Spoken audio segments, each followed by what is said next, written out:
सम्मान कैसे पाया जाता है? झुक। किसी के समक्ष झुकने का अर्थ स्वयं का आत्मसम्मान खो देना नहीं, उसका अर्थ होता है विनम्रता। हम मनुष्य हैं और इस आकाश की ऊंचाइयों तक पहुंचने के लिए हमें किसी पक्षी की भांति पंखों की आवश्यकता नहीं।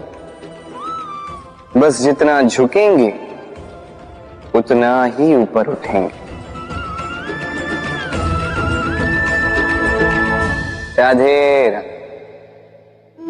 आप इस संसार में ऐसे कई लोगों को जानते होंगे जिन्हें आप स्वार्थी मानते हैं, जो आवश्यकता पड़ने पर ही आपको स्मरण करते हैं, अन्यथा वर्षों तक कहीं दिखाई भी नहीं देते, किंतु जैसे ही उनके आपके सहायता की आवश्यकता पड़ती है हाथ जोड़कर आपके सामने सज्ज रहते।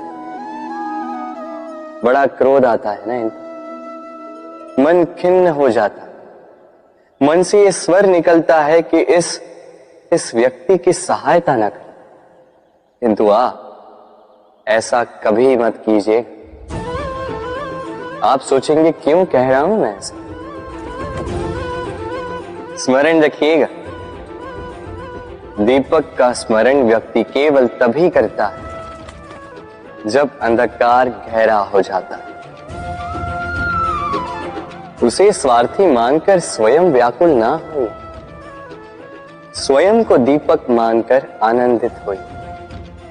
भाग्यवान समझिए खुद को कि किसी को आवश्यकता पड़ने पर आपकी याद आए, कि आप इस संसार में किसी की सहायता करने योग्य हैं। इस जीवन में किसी के स्वार्थी होने से स्वयं का दृष्टिकोण न बदले। बस ये दृष्टि रखिए,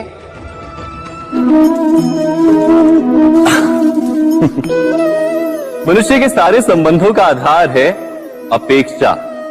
पति कैसा हो जो मेरा जीवन सुख और सुविधा से भर दे, पत्नी कैसी हो जो सदैव मेरे प्रति समर्पित रहे, संतान कैसी हो जो मेरी सेवा करे, मेरा आदेश माने। प्रामाणिक इच्छा हो तब भी कोई मनुष्य किसी की अपेक्षाओं को पूर्ण नहीं कर पाता,